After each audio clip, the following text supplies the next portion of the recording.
I just gotten old. Yeah, it just timed out. Okay, looks like it is live. All right, we are back from executive session and we are in open session, and we're going to be meeting with the public health nurse, Lori Desmaris, to bring us up to date on COVID and anything COVID related. Lori, are you there?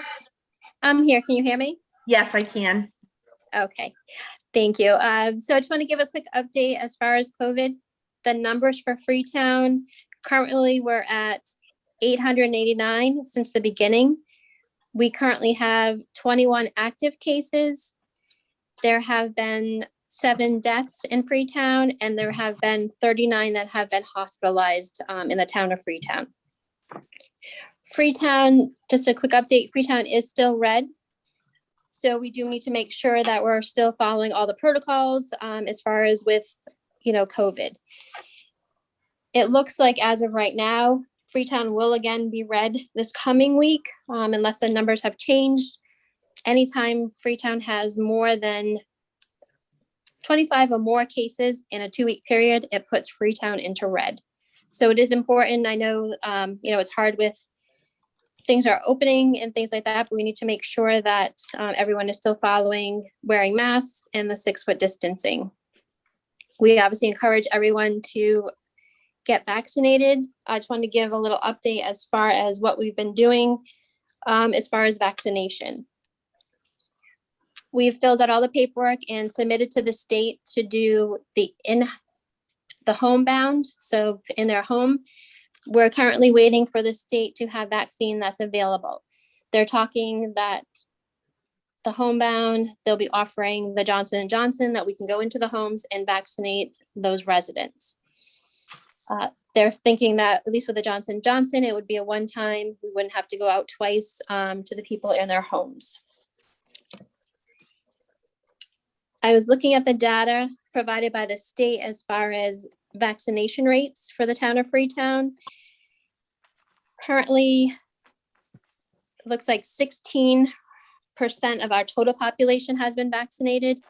They have the population as 949, and there are 1,433 that are fully vaccinated at this point, which is 16% of our population.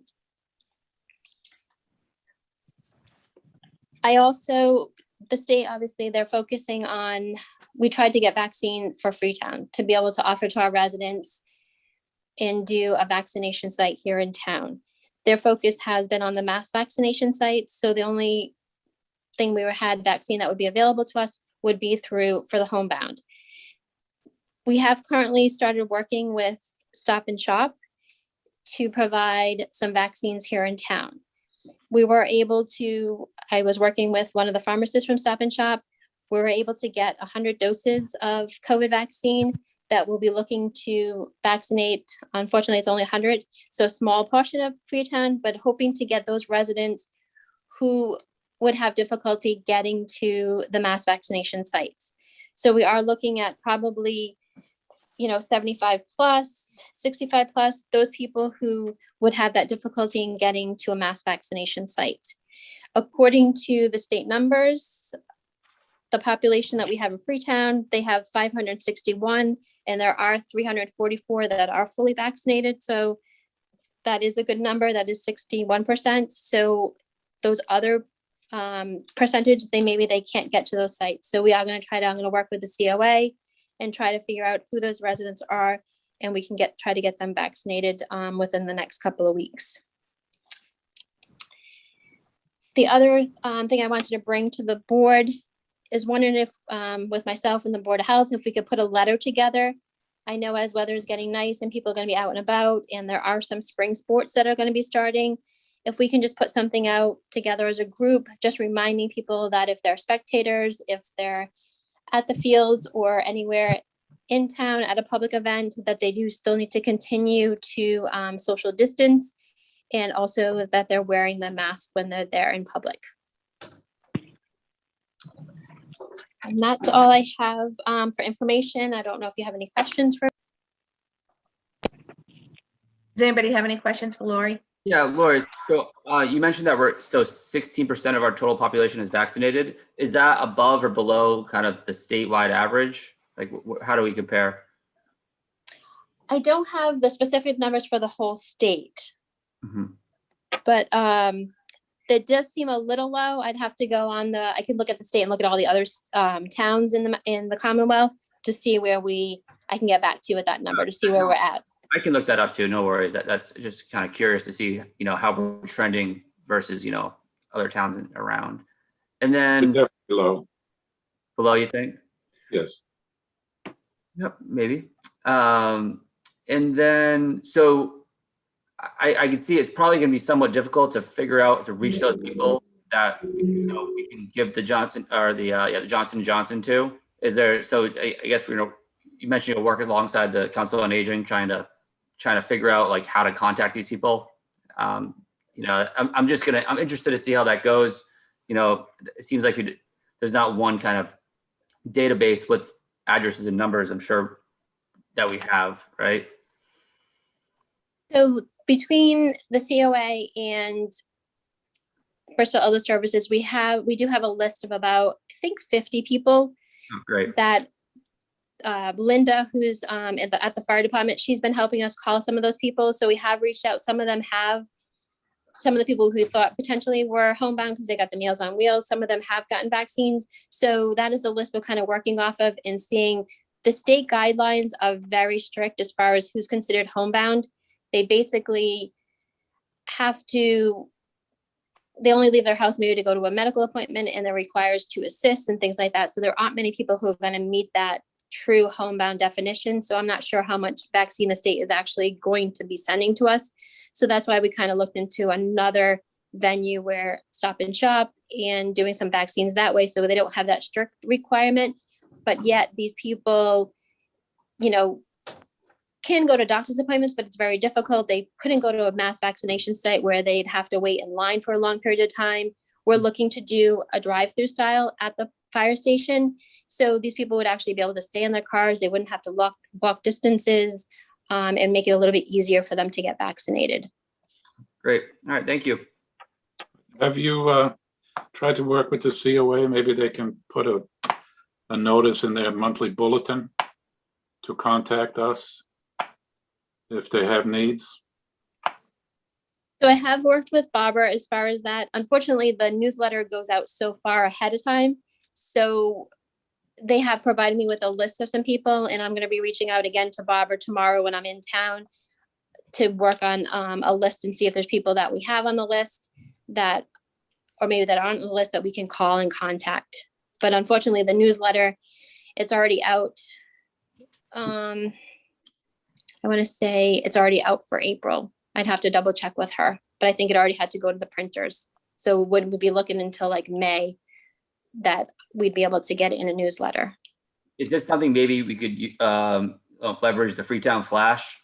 Once we have it locked down, that we know we have those, just to let people know, you can reach out to, maybe the Council on Aging or whoever the point of contact is going to be. Yeah, we could do something like that. Just an idea. I think we just have to be careful, right? Because if we only have 100 vaccines and we're, going to concentrate our efforts on the seniors first, and then we send out the Freetown Flash, and we have people show up, I think everybody would feel bad about turning people away. Absolutely. I guess my concern is if we get the vaccines and then not enough people show up, that don't meet the criteria, I guess I've heard of that happening in other communities. So that I totally agree. That. I mean, can't we make it really clear that we're only talking about homebound in the Flash? Well, I think we're talking about two things, right? We're talking about homebound, and then we're talking about her working with Stop and Shop and getting the other vaccines. Is that right, Lori? That is correct. Yes. So we have two different lists. I think we're pretty good about as far as what the homebound, as far as, shut-ins. I know Barbara has kind of lists of that, and we've been working on that list. I think it's more the 100 doses. It's hard to kind of put something out, in a Freetown Flash. I don't want to kind of put the date we're looking at because I don't want people just, coming to the clinic. So I think working with the list we have currently, and then, if we don't have that 100, then we can, start reaching out a little bit further. Yeah, that makes sense to me. And I just want to, I don't know if you guys also read in your packet, and first student Kenny Resendiz, this is going to work hand in hand, or could work hand in hand with Lori.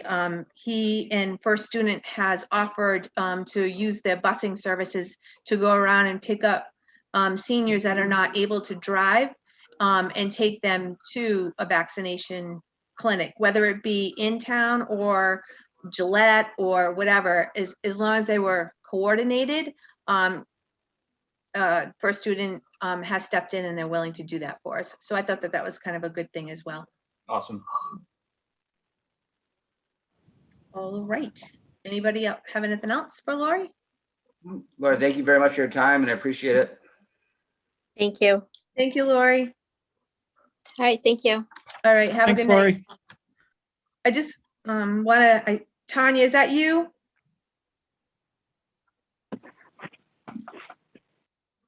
Yes. I think it's her because she just unmuted and muted herself. Okay. Yep, it is me. All Sorry right. about that. No worries. Okay, next. Approve the meeting minutes from 3:15:21 and 3:16:21. Do I have a motion to approve? Motion granted. Do I have a second? All right, all in favor? Aye. Aye.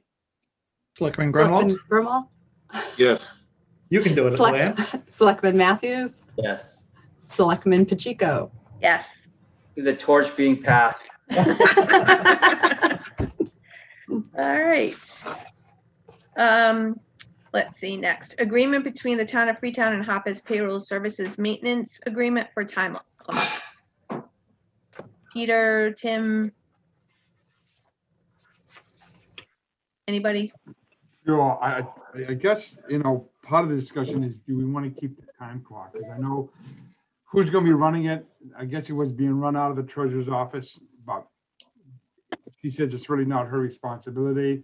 It's not being properly maintained or education on it. So part of the discussion is we spend $7 a month on this, and so I don't know if you want to go back to the process where back to the honor system, or we're going to have to kind of revamp this time clock and use it. Some people use it, but we don't use it to its full extent. So I can think that was part of the discussion. Timmy, was there anything else? No, that's It pretty w- much it. It was in one of the collective bargaining agreements, I believe, as well, that they have to have one. We would impact bargain that to take it out. I know there's a lot of folks that don't like it. So I don't know if it was put in there for a purpose back in the day, 3 years ago, or there was a lot of, concern about people not checking in or being at work on time or whatever it may be. But it seems a lot of people don't use it to its full extent, and the administration of it is becoming more problematic downstairs. So. And I just want to add that people aren't happy with it, not because they don't want to, check in or clock in and everything. It's just the fact that people use it to clock in and out, but then we don't do anything with that information. It's just kind of sits in a computer system that people don't check. Okay, it doesn't track time. It just, it's just like going through a motion kind of thing. Gotcha. Wasn't this all supposed to correlate like with time off and sick days and wasn't that all supposed to be like a function that all worked together? That was the original intent behind it, but I don't know the full details, but it doesn't work that way. It was just an added thing that we still have to do the paper payrolls. We still have to submit it to accounting the way we normally do. Was just an extra thing that we had to print out to also include with it. well, is it that we're not using it to its full capacity? I think you're onto that, yes.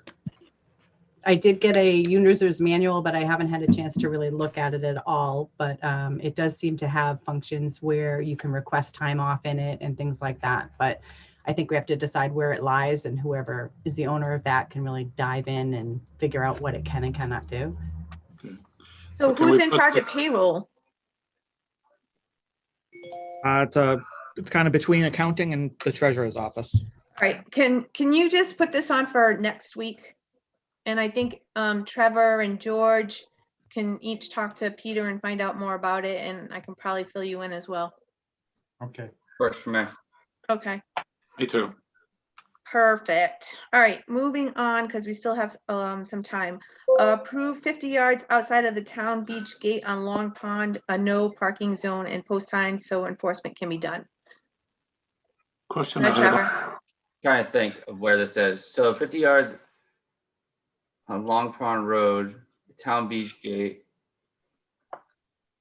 Would be almost up to the baseball fields. Almost up to the baseball. It goes past that kind of sand dune area and all that. Yeah, and that's where you start to have the problem. Yeah. Yeah, no, I think this makes sense. And plus this way the law enforcement can actually issue tickets and stuff. Yeah, we should get signs up there. Now, Yeah, ASAP. yesterday, Yeah. I think we've ordered some signs or we're about to order them now. Yep, in progress. Awesome. No, All we right, did so- not order the no parking ones yet because we were waiting for the board's approval on that, and then I can pull the I have a trigger on question that. on this. I go ahead, George, and then I have something. Okay, we're talking about no parking signs, et cetera. We talked about this last year, I believe, but there's no enforcement. Because- Who enforces this? Well, the police officers would once we post it. We don't have it posted, so they won't enforce it without it being posted. Okay, I think, can you look into that, Peter? Because it was my impression that the police were not really wanted to engage parking tickets. So if that's the case, you know, I'd like to clarify. Yeah, it's part of their duties, so. I But believe what you're talking about, George, is actually the boat ramp. The parking, the police aren't able to police the actual parking lot at the boat ramp. They would just be able to police if cars were parked along the side of the road, Right. which is what this would end up being if you Okay, outside can we the gates. decide that they're willing to do that? Because otherwise, there's no point. They did it last year. They ticketed cars up and down Middleborough Road, and when they actually parked in that little triangle, Yep. and they could also they posted that as a tow zone, so they could also call for that car to be towed away. So I know that was done, and they did. There were some increases over there, but I guess what we're saying is we can't really enforce it if there's no sign. So as long as there's a sign there, we can enforce it. correct. Okay, So we Okay. can try it. I think it'll work. The other part of that you might have an issue with is that people might park at the fields themselves. And I think a sign that says parking for, baseball games or athletic sporting events only, because you're gonna have that issue. Okay. Yep. So that's Luann to order that too. Maybe even on a big sign before they even enter the baseball fields, but because they're gonna end up parking at a baseball field and walking down. And maybe even they'll probably have some sort of cart, and they'll bring down their water vehicle. These and all kinds of. Yeah. All right. So I'll entertain a motion to have those no parking zones and post signs to enforce, so enforcement can be done. Motion granted. Do you have a second? second, All right. All in favor? Aye. Aye. aye, Selectman Matthews, Yes. Selectman Grunwald, yes. Selectman Pacheco, Yes. All right. Next, approval to offer a vision plan to retirees. What is the issue? I don't Mm. know. We just have to vote whether we want to offer it to retirees or not. It's a voluntary plan. Why wouldn't we? That would be my first question.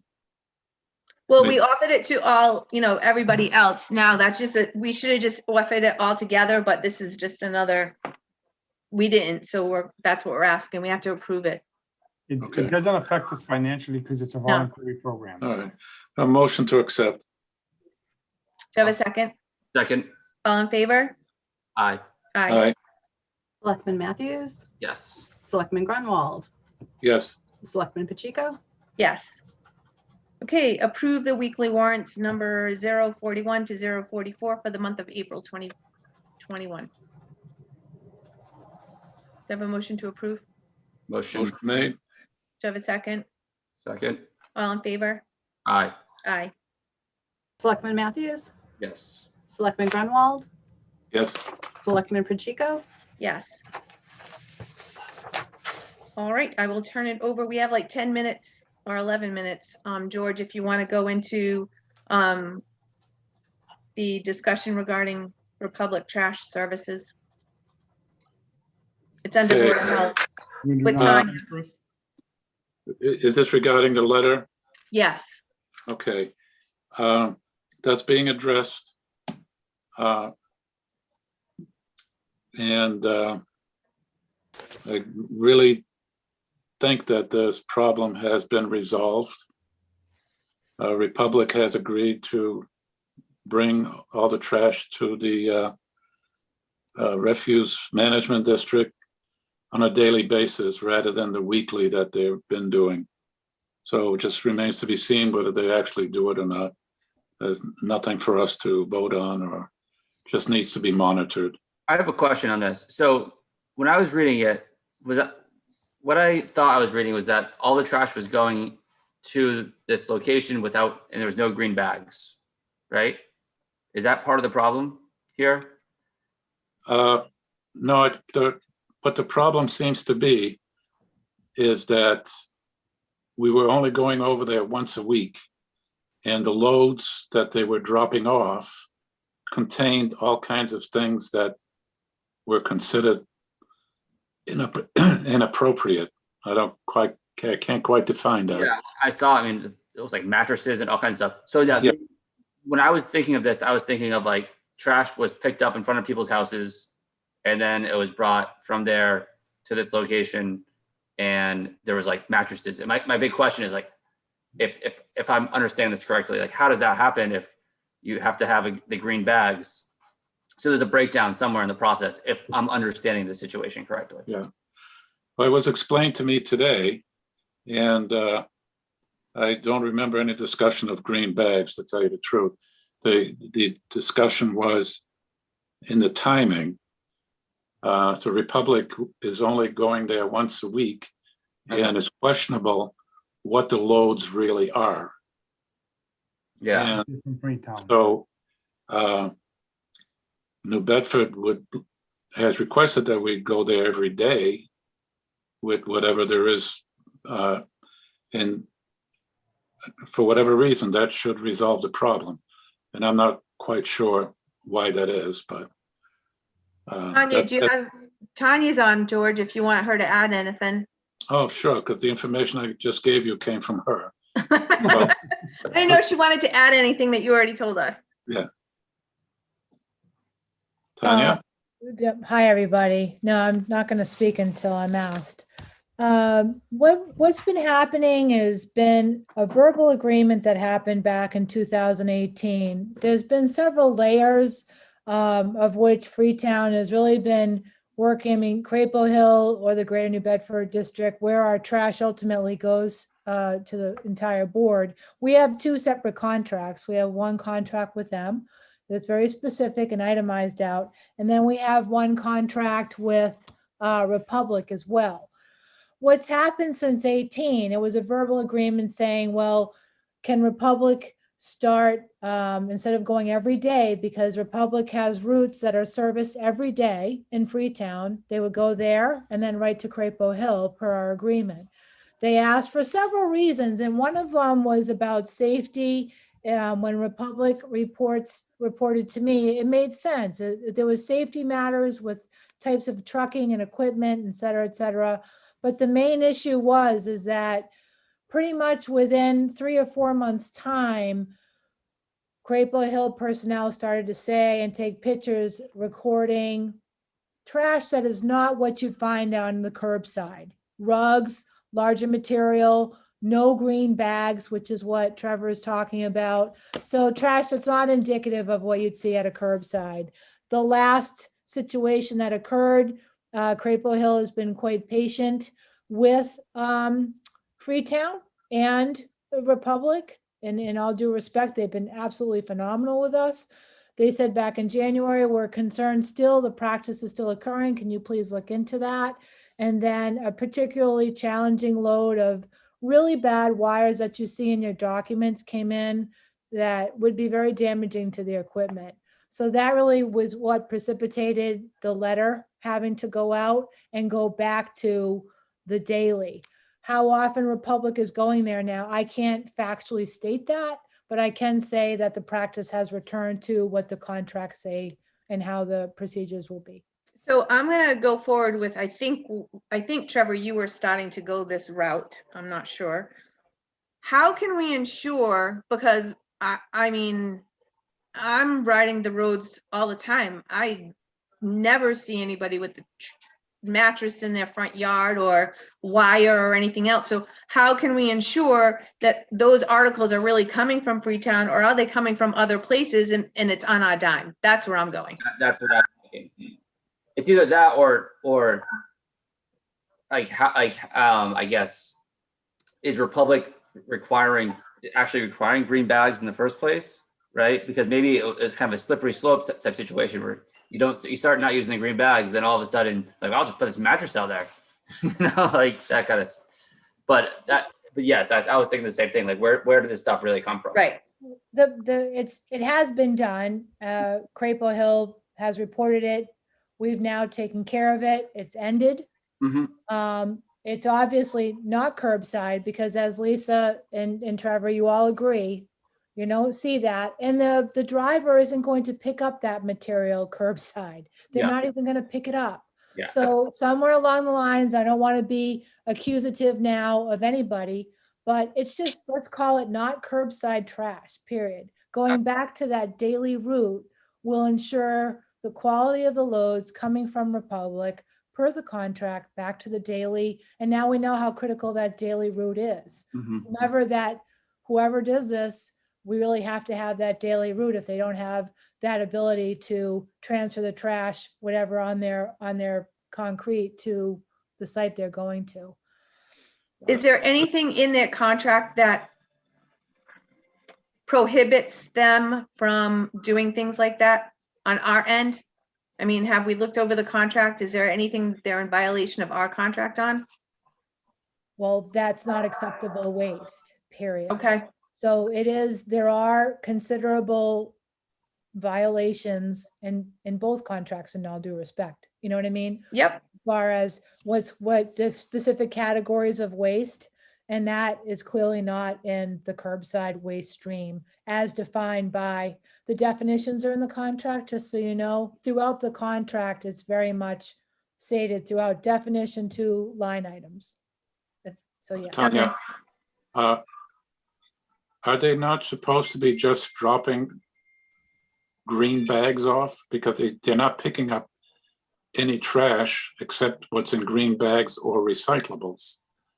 The only thing that needs to be going to Crapo Hill technically are green bags. That's That's the pay-as-you-throw program. And that's one reason why those two letters, or specifically the letter from Greater New Bedford, Crapo Hill, says, again, repetitively, we're missing those green bags. It's another way of boosting the document. Well, we should bring Republic in and ask them about this. I think we should put this on for executive session next week. With Republic attending? Well, I think we should just put it on and then we can discuss, Well, I think we need to know what our options are.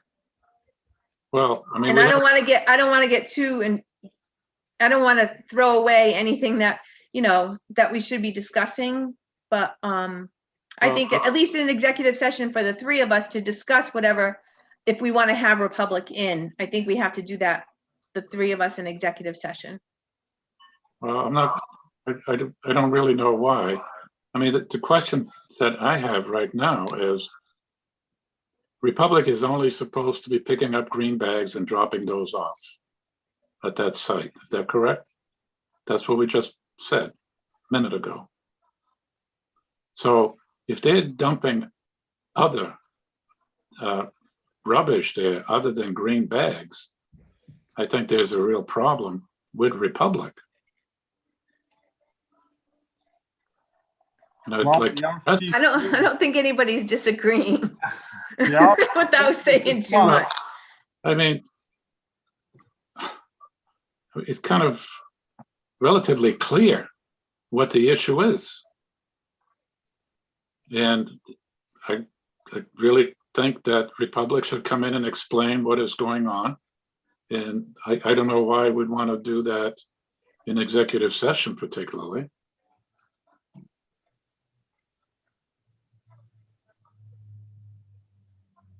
Okay, We can ask him to attend. Peter? We can ask him to attend. And like I said before, the RFP closes, this week. So if you want to do any long-term changes, it's something to keep in consideration. But you can ask him to come in and explain it. Yeah, I mean, it's part of the contract. I mean, are they following the contract rules? And they need to tell us what all this stuff is they're dumping off over there. Sometimes if you do it in an executive session, you won't have a chilling effect. You'll get more honest answers. That's all. Well, I mean, if you prefer to have it in executive session, if that's the consensus, I'm okay with it.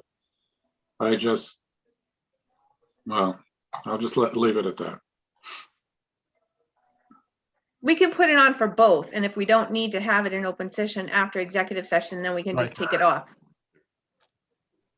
Yeah, I like that option. Okay. You good that way, George? And then I think that Peter can probably,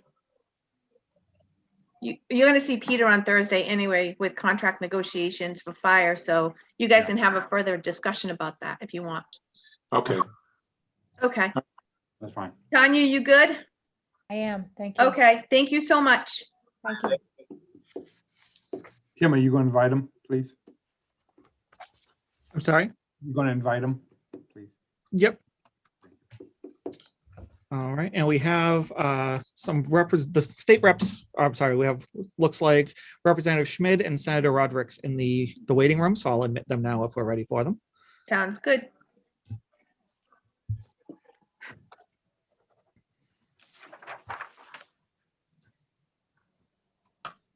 Looks like we have Senator Roderick's office anyway. It's a pretty nice office. Oh, I like I like Rep Schmidt's office too. I'm here. Hi there. Am I on mute? Nope. Okay. Hello, gentlemen. How are you? Good. How are you? Good. So I thought it'd be a good time to bring you guys in and to update us on maybe anything COVID related that you want to talk about, how the budget process is going, and anything that's going on in Freetown that you need to know about or want to know about. So who wants to start? Well, I might defer to the senator who's hip deep in the budget process right now, maybe neck deep. I'll be brief, and then I'd love to just answer any questions that you might have. The rep is right. We are neck deep in the FY22 budget process. We are conducting a joint hearings. Tomorrow is hearings on Veterans Affairs, transitional assistance, many Health and Human Service items. So this year, we'll be following a more traditional timeline, meaning that the House will be debating their budget the middle of April. The Senate will be debating our budget the middle of May. We'll go into conference committee throughout June and hopefully get a budget on the desk of the governor by July 1st, the start of the fiscal year, or shortly thereafter. Sometimes it carries on a little bit afterwards. Last year, as we all know, was quite an unusual year. It was just about a year ago when we were just getting up to our necks in the FY21 budget when the pandemic struck and the governor declared a state of emergency. So we hit the pause button on the FY21 budget until the fall, and I'm glad we did. It's not even important that I'm glad we did, but it's important that all of the rating agencies, whether it's Standard & Poor's or Moody's or Fitch, all are giving Massachusetts an A+ in how we handled the pandemic, so-called pandemic recession.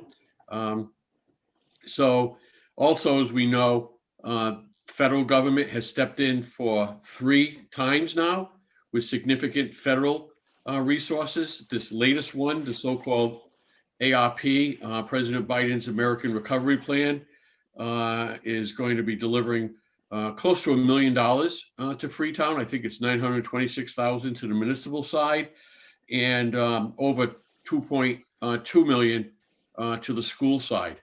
That's on top of the 828,000 that was delivered to Freetown through the so-called CRF, Corona Relief Fund dollars. So significant monies have been to the tune of, last count was about $71 billion of money has flown from the federal government into the Commonwealth of Massachusetts, whether it's supports for our local communities, whether it's increased unemployment insurance supports, whether it's the PPP loans that were forgiven for employers, additional money for nursing homes, and on and on and on. So the budget process is going to be a little more calm as writing a $46 billion budget can be. But we're pretty happy with where we are, where we're going. And the reps, I see Rep Fiola, Rep Schmid, they got the first bite of the apple. So they'll be their chair of Ways and Means, Aaron Mikowitz, is a month ahead of us. So he's got the first bite, and he'll be releasing the first budget. Thank you. Does the board have any questions? Yeah, thank you very much for joining us. Any updates on the South Coast Rail project? I don't know if you guys have any kind of any updates around that. Is COVID delaying that? Is it still all on?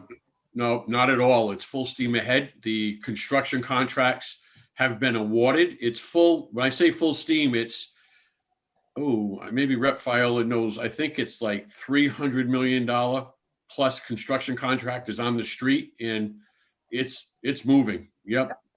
That's awesome. Thank you very much. Yep. If I could add, Senator, what a great overview. You saved us some time by giving the great view of what's been going on financially, which is so much better than we could have ever imagined. And we appreciate your work, Senator. Select Board Matthews, I think you can see the construction at any time. If you go down North Main Street toward, in the Sonnet section, if you head further down, South Coast Rail is embarking on the rail in the Country Club, down on North Main Street. In your neck of the woods, you've got work being done for the platform that's going to be in Freetown, and further south in Fall River, you have the platform and parking construction moving forward in Fall River at Pierce Street. So there's a lot happening, and it's going to continue to happen. And there'll be some disruptions, and there'll be more opportunity. There'll be very frequent opportunity to weigh in. And so if you are not on the emails right now, afterward, please let us know, yourself or Lisa or Select Board, or the three of you, because they're sending those every week out, and we're on track for the end of 2023. And that money, the good thing is when money has already been allocated, you don't have to worry about anything else. And they've been working outdoors. The weather's been fairly good, so we had a lot of good things going for us in terms of South Coast Rail. Awesome. Thank you very much. Yeah, and over on the other side of Freetown, of course, the New Bedford Spur, they are working on the 2 stations in New Bedford, the one on Kings Highway and the one down where the old train station used to be. So you'll see work on the spur that goes through East Freetown. Yeah, Freetown is certainly in a unique position, having, one towards Fall River and one towards New Bedford. So, and the rail has been really good about keeping us up to date. And I know that both police chief and the fire chief have had many meetings with the people in charge over there, just to make sure that public safety is not infringed upon or anything like that while working on the rails or anything. So I thank everybody for that part. I just want to go back to budget a little bit. So having a relationship with all three of you has been really, really good because you kind of let us know early enough when we were doing our budgets last year to really be conservative. And I think, George, you were there, we were really conservative. I think by, everybody was saying 10%, but I think we were more like 15 to 20% at one time. And then we did go back in the fall and we were able to fund everything that we really wanted to fund. So I think having a relationship with you three, and especially the senator and being, the chair, really helps us out a lot. And I want to thank you all for that very much. Well, we thank you for it's a two-way street, communication and collaboration. And so you've been there and available, and we'll always be here for all of you. And that's our job. And you're right, the senator is in a very unique position. I just wanted to add one more thing as we're talking to the residents of Freetown and potentially some businesses as well. There's lots of opportunities coming our way beside the incredible funding that's going to be coming from the Rescue Act. There's some, again, there's going to be separate funding for restaurant revitalization funds coming through SBA. There's going to be shuttered venue for organizations that have any kind of a theater or live performance venues to them. So I say this publicly tonight because any business that is, feeling that they need more attention or they want to be plugged into what's happening, to give any one of us a call. But our Congressman Jake Auchincloss has been very, very accessible as well. And his staff is just amazing. And so we continue to get and monitor, as updates on just exactly what's coming down and how we use it. And that'll be an ongoing process. That's certainly the senator and our chair are working on with us. But there are some specific programs, like I referenced, with the shuttered venue and the restaurant revitalization. And these programs that, just to be aware of them and potentially even put them up on your website so we can coordinate with that to all of you, Tim, Peter, so that, it's always more resources for your businesses as well. Yeah, you're right, Viola. You're right. And in addition to those that you mentioned, part of the American Recovery Program will be funds directed at infrastructure. And then, of course, as we read, there will be a further infrastructure bill coming before Washington. So thinking about those projects which could apply to that area is something that I know all communities are thinking about. Rep. Schmidt makes a very good point, and Rep. Viola, they both make very good points. I've had lots of conversations. Well, first of all, Lisa, thank you, because of all, I represent 7 communities. Fall River is a city. It's runs and operates much differently than the Freetowns, Lakeville, Rochester, Somerset, Swanseas, and Westports of the world, the other communities that I represent. But you are by far the one select board member that reaches out to me more than anybody else. And I really appreciate that, because it is a two-way street, because I get to learn and hear about what's important to my constituents in Freetown. So it means a lot. But building upon what Rep. Schmidt said, I think President Biden is going to be announcing sometime this week. They're full on putting together a major infrastructure bill, because we know that public infrastructure investment is economic recovery. It puts a lot of people to work. I know we heard about it for 4 years under President Trump, but they never got it done. It's going to happen now.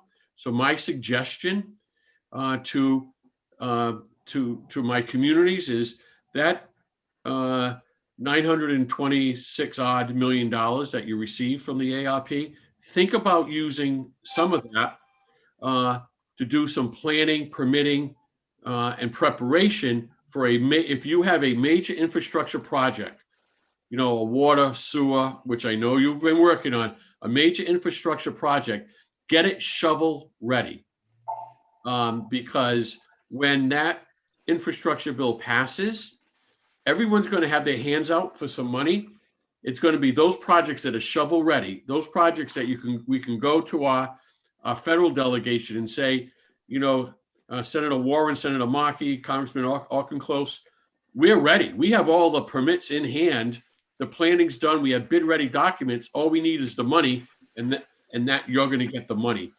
The last time we saw anything like this was back in 2008, so-called ARA, President Obama's ARA funds, and that's where we got the off-ramp built. It was exit 8A. I don't know what the new exit number is I now. can't figure them out either. We just call it Yeah, I don't know Innovation what Way. Innovation Way. I don't know what the That's it. number is. I don't know what the number. We called it the 8A project forever. Yes, right? we did. So, Yep. you know, and why did we get that funded? Because we were ready for it. We had, all the design, permitting work, engineering work done. So just something to think about, because, and I know some might be reluctant to invest money in designing and permitting or engineering a project that might not happen, but it would be a shame if all this federal money hits the street, that we can't, we don't get a piece of it. Very wise, Senator. That is so true, really. You've talked about the different sewer projects, perhaps sewer lines coming down to Main Street. I can think of that in the section that is my district, I know. But really, that is the only way these projects got done before. And it's really something to prioritize, because this money is going to come. It's going to come fast, and you don't want to lose out. So it's a good project to think about and plan for. To bring you guys both up to, or all three of you, to bring you up to speed on the sewer line. So the Economic Development Committee has been working with Churchill and Banks, and we're going to buy their portion of the sewer line. We have to bring it to town meeting for $1. And then they're going to off the dam, the Elm Street Dam. We'll have it state approved. As long as it's an approved dam, we'll take the dam and the sewer line. And then we already have the water line. So we're going to put a sleeve inside of the water line for the sewer, and we can bring it all the way down to the four corners for a lot less money. So I think that $960,000 that you're talking about can take, design plans out of that for sure, for short money. Perfect. Is this the new dam, Lisa? No, the Elm Street one, the one that right near the fire station. Okay. That one. That's been, I don't know why they have that as part of their, I have no idea, but it is theirs and they don't want it, right? No, And we don't mind having it back because we would rather have better control over it. So we're just waiting for the state to come down, give it an A+ approval rating, and we can take it over. We still have to go to town meeting for that, but to be able to have that water line be ours and be able to put sewer, inside of that main is huge for us. It'll save so much money for us in the long run. Another thing to think about, and this is longer term, is not only are you and our municipalities getting a lot of money, we're getting a lot of money on the state level. We're getting about $4.5 billion on the state level. And we're all learning, as you're learning, just what the strings are attached to this money. There are strings attached to the money. And I joke with our team down in DC, we don't even get, our memos aren't date stamped. Our memos are time stamped because information changes 2 or 3 or 4 times a day coming out of Treasury Department on advisories. But one of the things we're talking about, I'm saying myself and our colleagues in the legislature, is creating a trust fund for climate change mitigation. The governor last year filed a bond bill for climate change mitigation. He funded the bonds through an assessment on registry of deeds fees, because when we float bonds, they're either general obligation bonds or the revenue bonds. Revenue bonds where you have a set revenue stream to pay for that bond, you get a much more attractive bond rate from the bonders. So we are thinking about, instead of creating another additional fee, take some of this one-time money, this federal money, and invest it in climate change mitigation. What do I mean by that? I mean dams. I mean culverts. I mean, the fact is, You know, our oceans are rising, and it's going to have an effect on all of us along the coast. There's got to be, we've got to do things to harden our coastline, and it's where do you get the money for that? So that's something to keep in mind. If you have dams or culverts out there, you know, keep an inventory of them that need some improvement, so that when and if, you know, still an if we do this, you know, once again, Freetown will be first in line to get some of the money. Thank you. Michael, you mentioned culverts. Might that include that culvert between Long Pond and Assawamsett, for instance? Yep, for instance. That's still on the burner, Lisa? Yeah, that's still on the burner. And also we have the culvert right near the boat ramp on the other side. There's no tributary. It's all like, it's all stuffed, and that needs to really be done over too. So that would be a huge help on that side too. Yeah. All right. And do you have plans, permits? Is that in progress? Both of them? No, but Senator Rodrick, wasn't there just an announcement this week about money for Long Pond? Or was it last week? You know, I know that the Assawamsett Pond Complex received a lot of money, not a lot of money. They got like $100,000 grant that we secured, our delegation secured in the budget for a real study of the complex. And they contracted with Serped, Bill Napolitano, to do the study, because, you know, I ran for Senate in 2010. May of 2010 was when all the flooding took place. So I was like, you know, up to my neck, you know, in floodwaters, you know, not just when I was a House of Rep, my district in South Watuppa Pond, in Westport and Fall River, but also Freetown and Lakeville and Assawamsett Pond Complex. And since then, there's been lots of theories of what we can do to protect against future flooding, right? Everyone had an idea. Dredge this, dredge that, invasive weeds here, you know, dams and culverts and the like, but there was no real scientific study. Well, we got money for the study. The study is done. So now we know exactly, we have a game plan of what we need to do to mitigate against future flooding.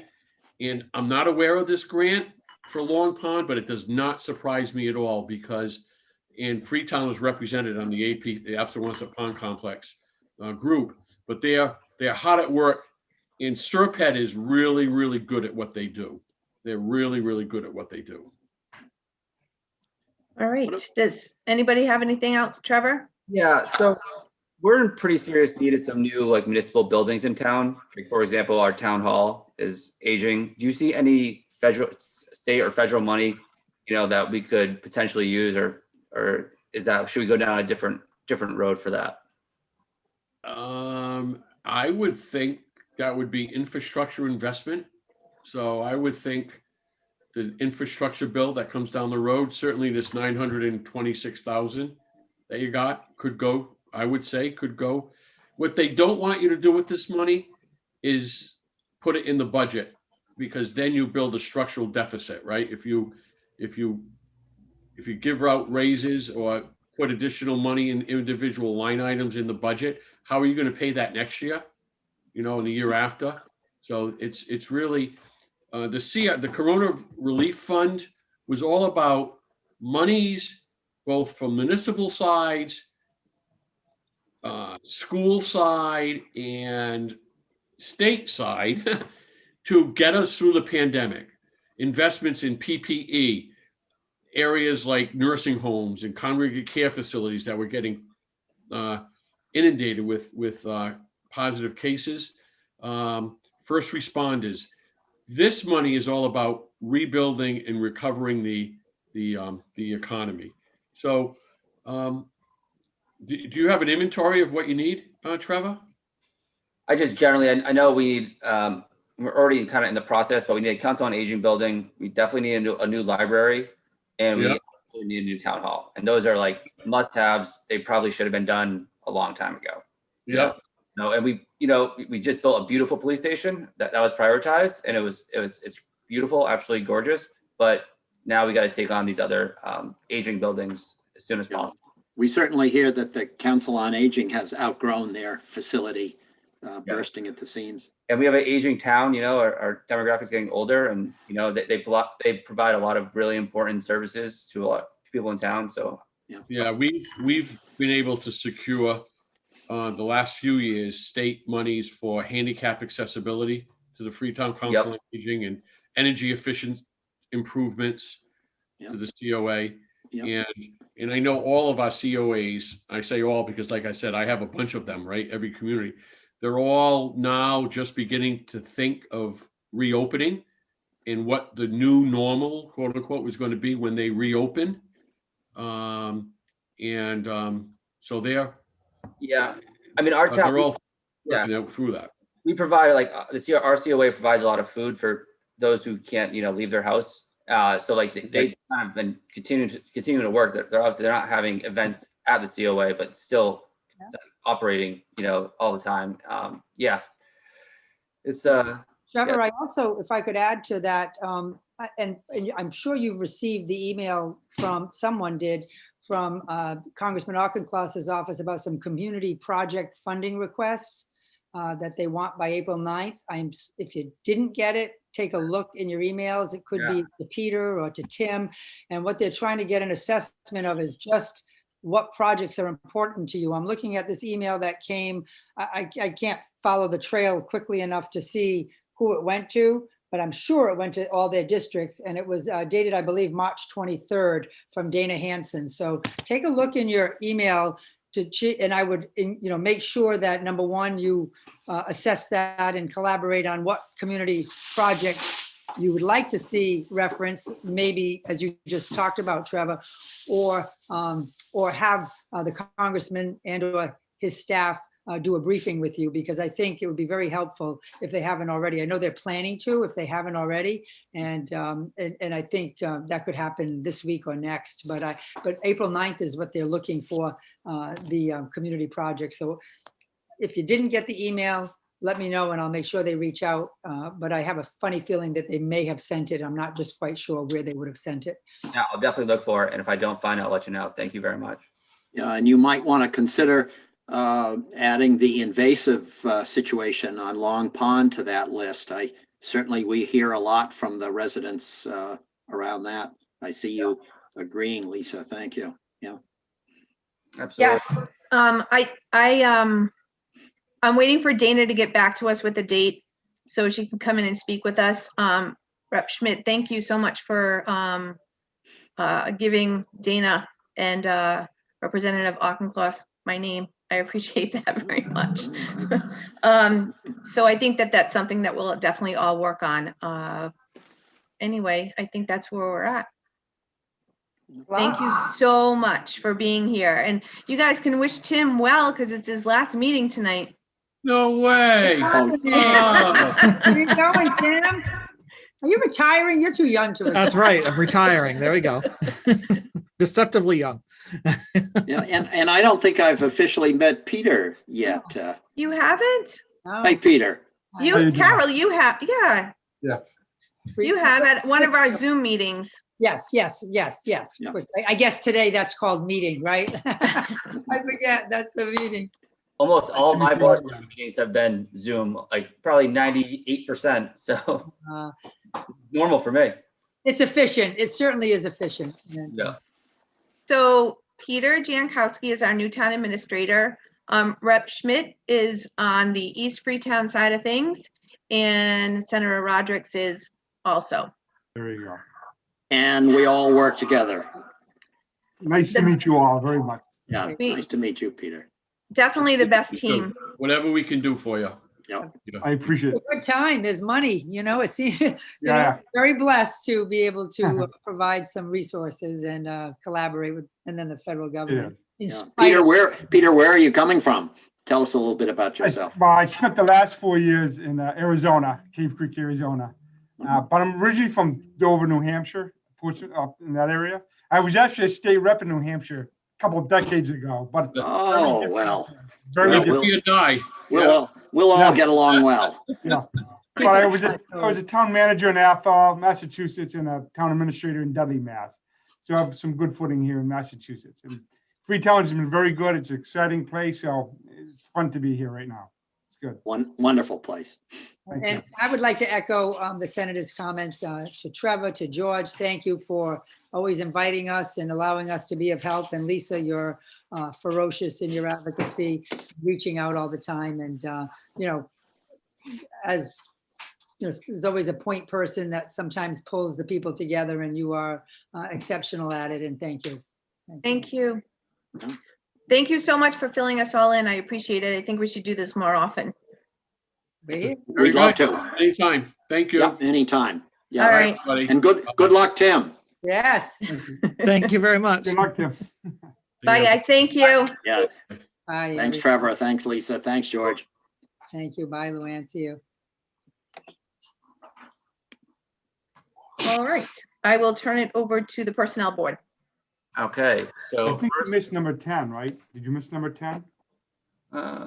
We already talked about that. Okay, I'm sorry. We talked about it when Lori was here. Oh, okay. so I'm assuming I have to rescind this because we had the wrong title. Yes, I totally screwed all that up last time. So if we could just rescind all those votes, then redo them in the next item, would be perfect. Okay, And I take full responsibility. and so, I'll make a motion to rescind the vote on March 15th, 2021 regarding Lisa Marie Podolsky. Second. all in favor? Aye. Aye. Selectman Matthews, Yes. Selectman Grunwald, Yes. Selectman Pacheco, Yes. All right. Next, I'll entertain a motion to appointment of Lisa Marie Podolsky as Animal Control Officer and Inspector of Animals effective May 1st, 2021, expiring April 30th, 2022. Motion made. Second. All in favor? Aye. Aye. Selectman Matthews, Yes. Selectman Grunwald, Yes. Selectman Pacheco, Yes. All right, next, the update on the transfer station staffing. So this is Peter? I thought you were gonna do number 14. I'm sorry. Yeah, we missed one. Did I? Oh, sorry, my bad. So I'll entertain a motion for the appointment of Robert Koveka as Veterans Agent Directors and Veterans Grave Officer effective May 1st, 2021, expiring April 30th, 2022. Motion made. Second. All in favor? Aye. Aye. Selectman Matthews, Yes. Selectman Grunwald, Yes. Selectman Pacheco, Yes. All right, now, update on transfer station staffing, Town Administrator, Peter. We had 3 applicants to the position, and we interviewed all 3, and I made a recommendation. 2 of them are in the highway department and 1 is outside the town. Regarding the highway department individuals, one of them can't work weekends, and we're open Saturdays and Sunday, even though there's probably going to be a plan to close on Sundays and still be operating Fridays and Saturdays. Another individual he currently works 40 hours a week. The position pays for 36 hours a week, and he wants to stay at 40 hours a week. And I'm not sure how that works out right now, unless we want to change that July 1st up to 40 hours. And the third individual is a municipal employee in New Bedford. All 3 of them have municipal experience. 2 highway guys have experience within the transfer station already. They were there, they moved to highway. There have some, I guess, personnel issues is a polite way to put it within the highway department, so they're trying to move out of that. But if you're looking at the limitations of those 2 folks, it doesn't make sense to move them there just because one wants to work 40 hours and we get 36 and one can't work weekends. So my recommendation was for the third individual for the position. I know Vicky, the transfer agent, recommends one of the highway personnel people. And I think they would all do a good job down there. It's just looking forward, I can't gamble on the hours as of July 1st. And to be honest with you, we bring on this person, we're looking at going from adding an extra day to be open down there for the public. So I kind of like it without the restrictions, you know? I thought that, I guess my question would be is, where are we going with the transfer station? I thought we were trying to keep it open 7 days a week so we could, because right now it's closed like a lot. It is. And I thought we were trying to keep it open and overlap 2 people working the busier days and 1 person alone on the not so busy days. So I'm not sure where we are with that. I'm just looking at the personnel that we have right now. We have 1 full-time and a part-time per diem, and who doesn't always work. If we go with the assistant that you previously approved, that gives us 2 full-times. Because right now we're open 4 days a week. That would open us 5 days a week. And one of those days, there's a half day in there where there's 2 people, because they want to do some administrative work, you know, dealing with Republic and the, you know, the mattress haulers and that kind of stuff. You really would need a 3rd person to rotate down it to have it open 7 days a week. But right now we're looking at, hopefully, if you approve the position, then we can look at changing and go on, you know, Tuesday, Wednesday, Thursday, Friday, Saturday, and have Monday and Sunday off. Sunday seems to be a kind of a slower day, and have those as the operating days. But right now, I'm just trying to fill the position that you previously approved before I came to town. And those are the 3 applicants we have. There was another per diem guy appointed a year ago to the position, never filled the position. He's come back and asked about it, but he was always a per diem. It wasn't a full-time assistant transfer agent. No, I know we were having problems with the per diem.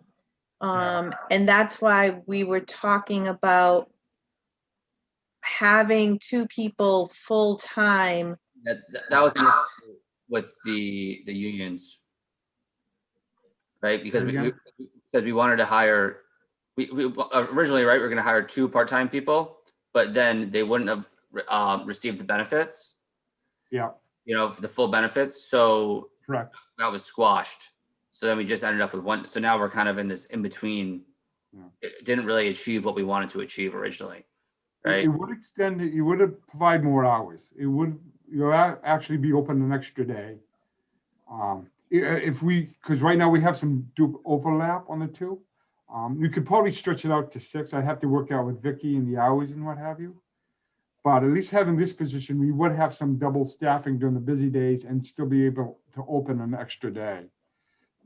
You know, we're putting the security cameras down there. And another thing we may want to do in the future is kind of related to this is that, because we do a lot of handling by cash, just go full cashless, just all by. The hot button item, Peter. I know, but if you're looking for efficiency and you're looking for time and whatever, but right now, at least on the topic we're talking today, I think the 3rd guy, the guy, John, I don't have his name right here in front of me. It's in the memo. He's the one I would recommend, only because he has less restrictions compared to the other 2 guys. Or John Murray, sorry. Yeah, John Murray, that's it. I mean, yeah, are we gonna make a vote on do you have to vote on this tonight, or? No, I would say to hold on that for the next meeting because it's not properly posted to appoint. Okay, that's what I thought. All right, well, I appreciate your update, and I might have some follow-up questions that I'll be about. I can work out, I can send you the schedule Vicky and I worked on. I can show you what it's going to look like. Okay, all right, sounds good. So next, item 16, I will entertain a motion to accept the resignation of signal operator Stephanie L. Pitsley. I'll make that motion. Second. All in favor? Aye. Aye. Can Selectman you, Matthews, I'm sorry. Yeah, yes. Selectman Grunwald, Yes. Selectman Pacheco, Yes. Can we just send her a letter of thank you? Good. Thanks. All right. So next we have a leave of absence for Officer Michael R. McDonald. So he is currently at the Cape Cod Municipal Police Academy with an anticipated graduation of end of May 2021. So he's requesting if he can go on leave because he's not able to both do that and do his 16 hours a month. So, and he does plan on becoming a full-time police officer once he graduates here in Freetown. So I will entertain a motion to approve him, his leave of absence for until June. All right, so we're gonna give him the leave of absence, but he's gonna come back and work for us full-time as a reserve officer, correct? We don't have an opening for a full-timer, right? We have a full-time reserve, but we don't have a full-time patrol officer right now, Yes. Let me see. until we open it up. Until we open it up, yeah. Okay, He's interested in taking the full-time exam. right. So yeah, maybe I misread that. Yeah, he's gonna take the full-time exam, and should we have anything opened up, he's already gone through the academy, and then we can, Yeah. if he tests the right way and everything matches, then he'll be a match for us. Yep, that makes sense. All right, I'll make that motion. Second. All in favor? Aye. Aye. Selectman Matthews, Yes. Selectman Grunwald, Yes. Selectman Pacheco. Yes. All right, next we have the request to the board to grant the authority to town administrator to appoint seasonal staff for the boat ramp and the beach. If you look at number 18 and number 19, they're really the same thing. Since the selectman's office is going to be taking over more the boat ramp and the beach area, I'm just looking to appoint the part-time seasonal employees, just instead of going to the board or the personnel, it's just the minor seasonal part-time employees. I'm not sure about I have the parking in the next one, the parking control officer, working that out with the police chief if we need that for ticketing and what have you, because we talked before. I'm just trying to find an easier, fast way to do that. In my last communities, I would appoint those folks. If they had an issue, then they can go to the board of selectmen. But I would just, since we're internalizing that, I thought it'd be easier to do that. So the Board of Health is still working on this too, right? It's the two, Board of Health and our, Right, we're working in cooperation, but the authority is going to sit with the Board of Selectmen. We took it back. The Board of Selectmen took it back that you'd be responsible for the boat ramp and the beach. But Luann is heading the project and Tanya's working with her on that. So like, for example, the folks at the boat ramp, we've had 2 people there. They want to come back. We want to bring them back. The thought was if we can raise some more revenues by putting another attendant down there, we are looking at that, you know. So we just want to be able to have the authority to go forward with that if that's possible. so if there's a problem on the weekend, who are they calling? Oh, we're still working it out, right? So we're still trying to figure it. So it's been like that in the past, you know. In the past, we only had people on the weekends. It's right. Saturday, Sunday, we had it manned. It was Monday through Friday. It wasn't manned. If possible, we're going to try to man it maybe a Thursday or Friday, but we're still looking at all that, you know. Got to make sure the numbers justify to do it. Trevor, what did we say we wanted it manned? Do you remember? Was it Wednesday through Sunday? That feels right. I'm not sure about if we'll have enough money to cover all its costs. That's why I'm Is it looking. like holidays or something? And the problem is we want to actually issue stickers for the beach separately, but we can't do it this year because we already issued them out in January. The landfill sticker covers the beach, you know, boat ramp, everything. So we need to segregate that. We're going to have to do that next year, and that will give us an additional revenue stream for those facilities. But right now, Freetown combined it all together. So Luann can explain it a little bit better than I can on that. So is it, there's $16,000 in the receipts right now. Yeah, you're right. Some is just for boat ramp, not for beach. Right.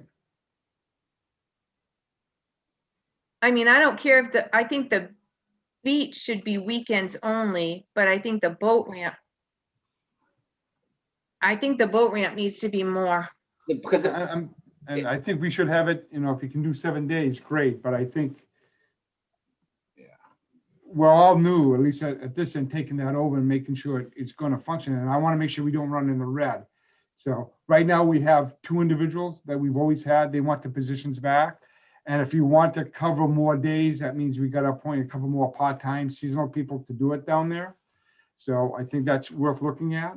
And I think it's worth doing. And we don't get launch fees, we just get parking fees. yeah. So, yeah. But if we have someone there, if we can work it out, they can go over and check on the beach too.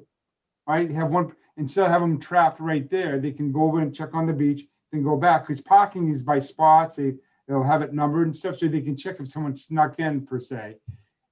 So I think there's an opportunity to do that, that's all. But we do need some, I mean, Highway does a great job on the maintenance and take care of it, but we do need to have someone go and check on the beach a couple times a day to make sure. We need someone who has to call the police. That's Right. that's I mean, yeah. me, to be honest with you, because a lot of times there's some wild stuff going on. Yeah, and if there's trash, it needs to be done and whatever. So I mean, trash is a big problem at the beach, I'm told. I haven't seen it, but it sounds realistic. I mean, under the RFP, we were asking for a larger container down at the beach.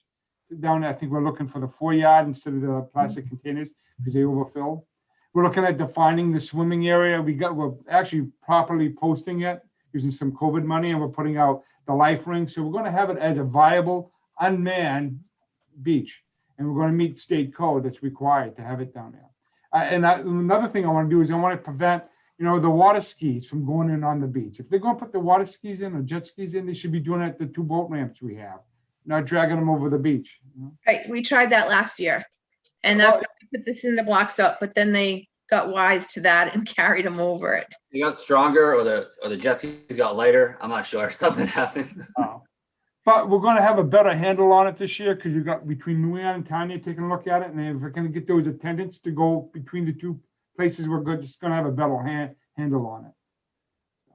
But I'm just trying, I mean, if you want to have all the part-time seasons go through the board, I'm okay with that. No, I don't care about going through the board. I just want to make sure we have a handle on both places. And I think George and Trevor are feeling the same thing. Like, if it's a weekend, I just want to make sure you're saying the Board of Selectmen. So are they going to call us or are they going to call you? Oh, I don't mind. I mean, me, they can call me. I work for the Board of Selectmen. So, it's under the Board of the Selectmen has the authority. But the calls would be coming to the town administrator's office. So I think that Trevor, you've seen it. I've seen it. George, you listened to a lot of it, being the Board of Health, liaison chair. We're just trying to tell you that I'm not sure you're going to be able to share from one side to the other. I don't think you're going to be able to do that. I think that once you see somebody leave the boat ramp and they go in, you're never going to find them to collect whatever money you have to collect or see. Well, that's why we have, if I can do the parking ticket clerk, and I'm working through Carlton to do that, and you can pass it by a bylaw, then that person will be able to issue a parking ticket at the boat ramp. So that's why I don't know why there's a difference. It's maybe because it's state owned versus public owned, like the roads. Yes, that's but why. we can do it. There's a mechanism to do that. And I did have a discussion with the police chief, and this is a mechanism, and the town will, the Board of Selectmen will need to pass the, I don't want to say bylaw. They want to pass an ordinance to do that. Lack of my term. So we're trying to work on that right now. So Yeah, I think I don't care less as long as the 2 people that have been there previously are coming back. I mean, they want to come back. After that, I don't. And if they wanted, 2 of those guys want to pick up an extra day, I mean, that's only better for us, right? So I don't know enough about their schedules because they each work one day, but if they want to each pick up another day or something, it's worth doing. But I think no matter what we do, we're going to wind up hiring at least 1 more boat ramp attendant down there. Just if you want to do more coverage. And then if someone's out sick or what have you, you have that person. Okay. So are we comfortable then? So I guess I'll entertain a motion to grant authority to the town administrator to appoint seasonal staff for the boat ramp, the beach, as well as appoint a parking control officer for the town beach and Long Pond boat ramp. Second. So moved. All in favor? Aye. Thank God. I know it's more of a problem than I realized, but we will learn. Combine those 2. Is that okay? What? I combine those 2. Yeah, that's fine. Selectman Matthews, Yes. Selectman Grunwald, Yes. Selectman Pacheco, Yes.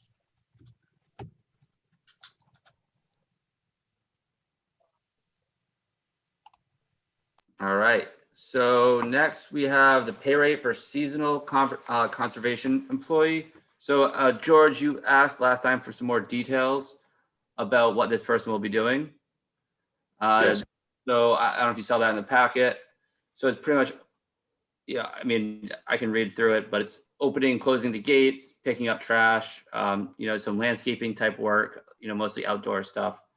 So I think my recommendation we came up with is to post the position at the master's minimum wage, which is $13.50, if I remember Yes. correctly. So How many hours? I think it's gonna depend, right? I know it's gonna be.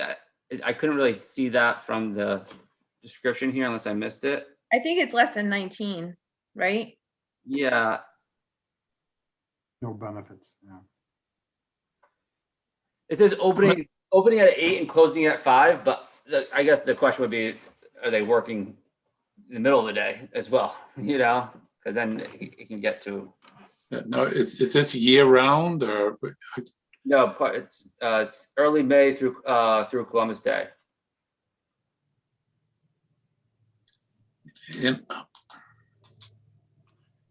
All right. I mean, you can make a motion to appoint it at $13.50 for no more than 20 hours a week. I mean, Okay. I don't know. I think they were just gonna open the gate in the morning and then go back and close it in the afternoon, but maybe go back earlier and clean it up after people have been there for the day. I thought that that's the way it was gonna run, but I'm not sure. And how many sites are we talking about? So Porta Pasture? yeah, not just Porter Pasture though. I think in the description it mentions like be assigned to work, community, or school group scheduling visits to Conservation Commission properties.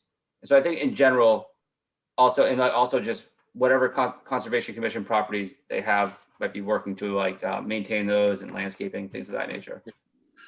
You know, I mean, I have no real problem with this, but I think I would like to see a job description with hours and, you know, something a little more firm. Okay. So, but wasn't this approved at town meeting? So it's really, I don't I think so. Sorry, go. I don't think we approved that last year. I don't know if it was approved at town meeting, but I do know per statute, the Conservation Commission controls their own staff. They can hire their own staff. They're the appointing authority. The only thing the board needs to do here is approve the pay rate. I mean, the job description itself would be handled completely by the Conservation Commission. So if you have any outstanding questions about how many hours and anything like that, I would recommend giving the chairman a call or an email. But a pay rate just has to be established by the board in order for this employee to be paid. All right, in that case, so I'll entertain a motion to set the pay rate for the conservation, the part-time conservation job at $13.50 an hour, which is Mass state minimum wage. I'll make that motion. All right, I'll second the motion. All in favor? Aye. Aye.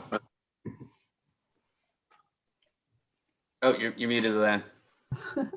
Selectman Matthews, Yes. Selectman Grunwald, Yes.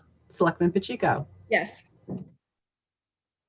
All right, so then finally, 21, we have discuss administrative support in Board of Selectmen / Town Administrator's Office.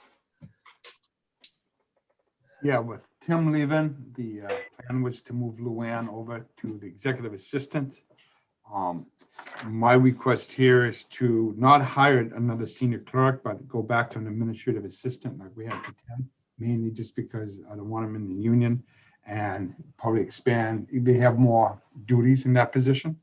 So that's what we're thinking now. That's what we want to do. Okay.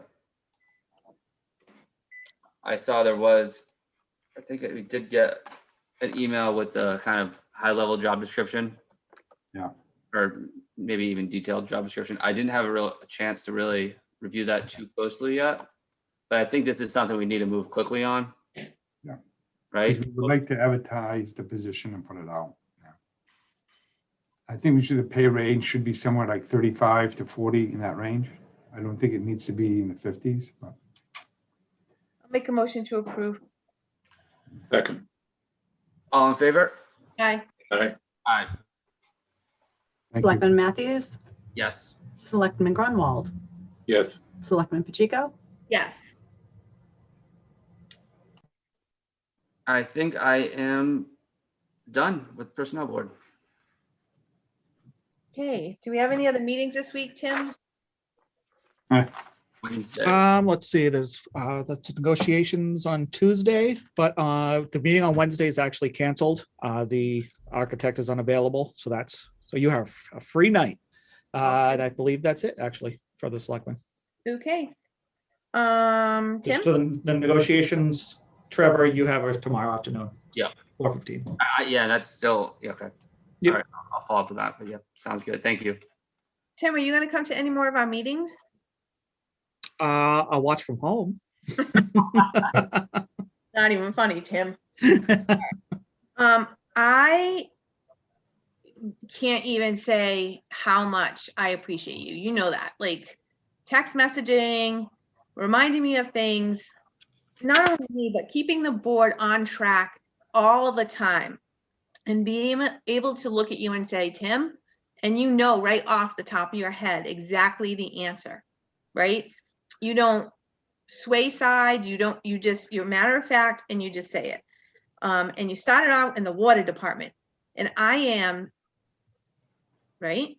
I started off here, but then I was the floater. And So then, right. I was all over the place. You were in, but mostly in the water department. And I just am so thankful that I was able to bring you on board, because the hole that you're going to leave behind is huge. And I know Luann will be calling you all the time, just until she can get her own feet wet, because I trust that It's she's, not a problem. I know she's going to do a good job. But Tim, you are amazing. And I know you're going to do good things wherever you go. Thank you very much. I appreciate that. Yeah, Tim, I totally agree. I've told you this personally, and I've said it last time too. And you know, you're a rock star. I'm a little nervous how this town's going to do without you. I think I still recommend you go to law school and become a lawyer, because I think you. We'll see about that. No, we've had the conversation this morning, Tim, right? We did. Well, thank you all very much. Thank you. I'm lucky that his family and my family are good friends, so I'll be able to keep tabs on him wherever he goes, and I'll be able to inform you guys where he is and what he's doing. That's good. All That right. sounds ominous. Yeah. I will entertain a motion to adjourn. Granted. Second. All in favor? Aye. Aye. Selectman Thank you. Matthews, Selectman Grunwald, Yes. Selectman Pacheco. Yes.